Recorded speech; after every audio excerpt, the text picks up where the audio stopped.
What if I told you guys there was a player who averaged 3.9 points per game, didn't attempt a single 3-point shot, and shot 46% from the free throw line during the 2025 season? You'd probably think that kind of player doesn't have a role in the modern NBA. Well, in most cases, you would be right.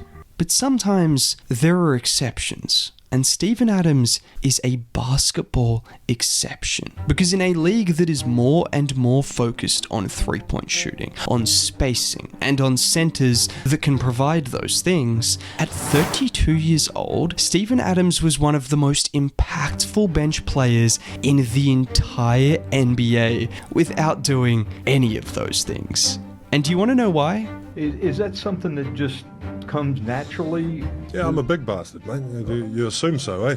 Yeah, don't expect one of these little dudes to control the boards, eh? You heard him. That right there is why Steven Adams still has a role in the NBA. And not only why he still has a role, but why the Rockets just handed him a 3-year, $39 million contract extension. Because after people spent the first half of the season calling Adams washed, after people were saying the Rockets should cut him or the NBA had moved past the need for a guy like Steven Adams, all he needed was some time to recover from his injury that forced him to miss the entirety of the 2023-24 season. And once he did recover, well, his impact, the box score, just doesn't come close to doing it justice. Because I mentioned the 3.9 points per game and the struggles at the free throw line, but there is a reason Steven Adams makes every single team he plays for better. And that's because despite not having the skill set of other modern bigs, he does one thing better than almost any player in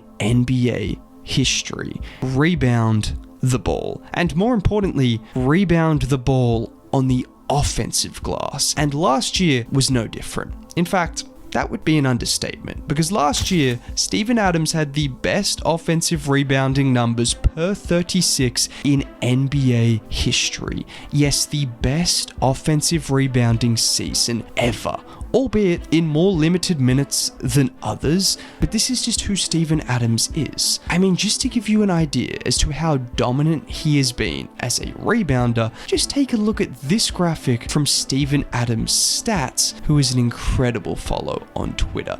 8 of the last 9 seasons Adams has played, his team has led the league in offensive rebounding. Not top 10 or top 5 or even top 3. Number 1, 8 out of 9 years. And he is so inevitable on the offensive glass that if he is not winning the rebound, someone else is, because he is clearing out 2-3 defenders in his way every single time. And he does this because in a league full of super athletes, Steven Adams isn't the bounciest or the quickest athlete, but he sure as hell is the strongest. And you see this manifest on the boards more than anywhere else. Just like on this play where Kuminga is trying to box him out under the rim. And what I want you guys to realize is Jonathan Kuminga is 6'7", 225 pounds. He would make the majority of us look like teens or children standing next to him.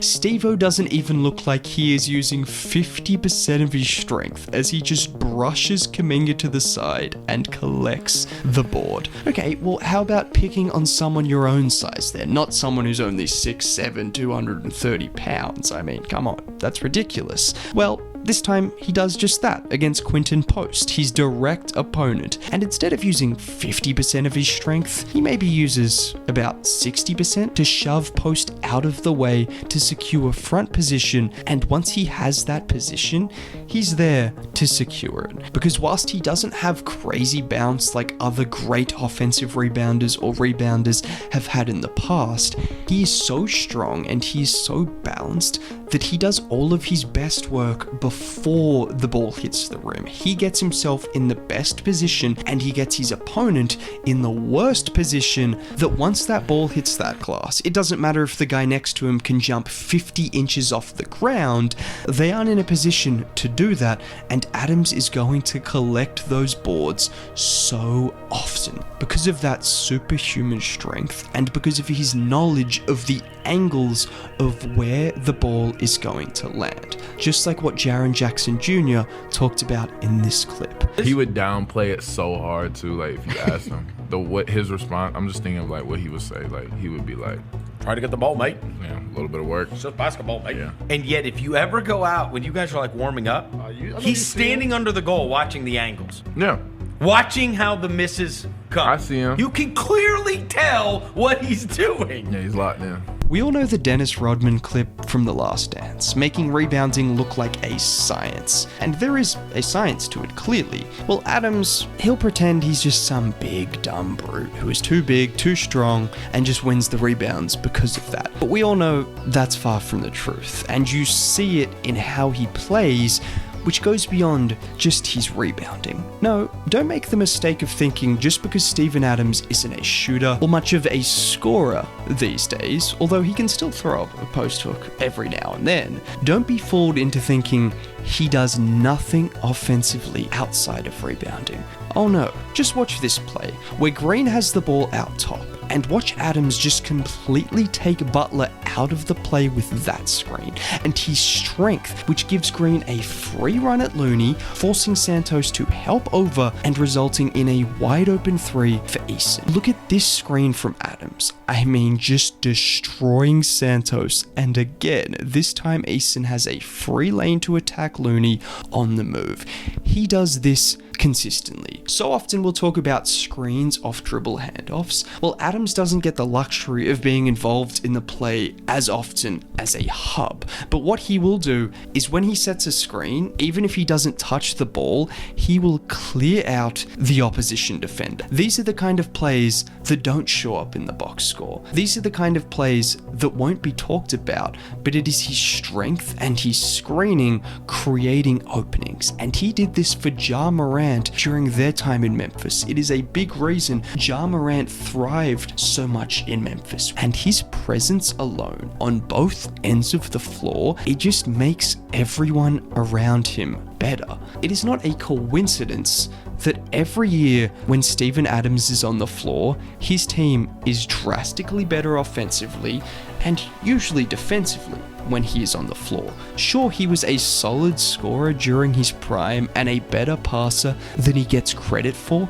even to this day, but in addition to the rebounding, that screen setting, I mean, that's a level of playmaking as well, creating space and opportunity for his teammates to thrive. And I did want to touch on Adams' impact just a little bit more, because normally when I look at on-off numbers, I'll be honest, I look at the difference in defensive rating and offensive rating. Well, when you look at the on-off numbers from Steven Adams, not only is he clearly making a positive difference, but just look at the rebound percentage. The Rockets had a plus 19% rebound difference with Adams on the floor during the regular season, and it was even higher during the playoffs. And just to put that into perspective, because I know that just sounds like I'm spewing out random numbers, here are some of the other best rebounders in the league, and there is the difference in rebounding when they are on the floor. Effectively, how much better is their team at rebounding the ball with them on the floor versus off the floor?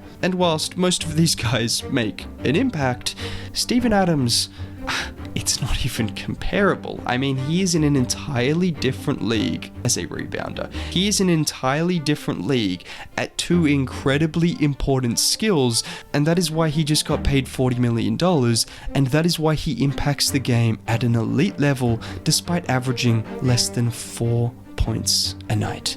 And that is why Steven Adams deserves your respect. Shout out to my Kiwi brother, I guess.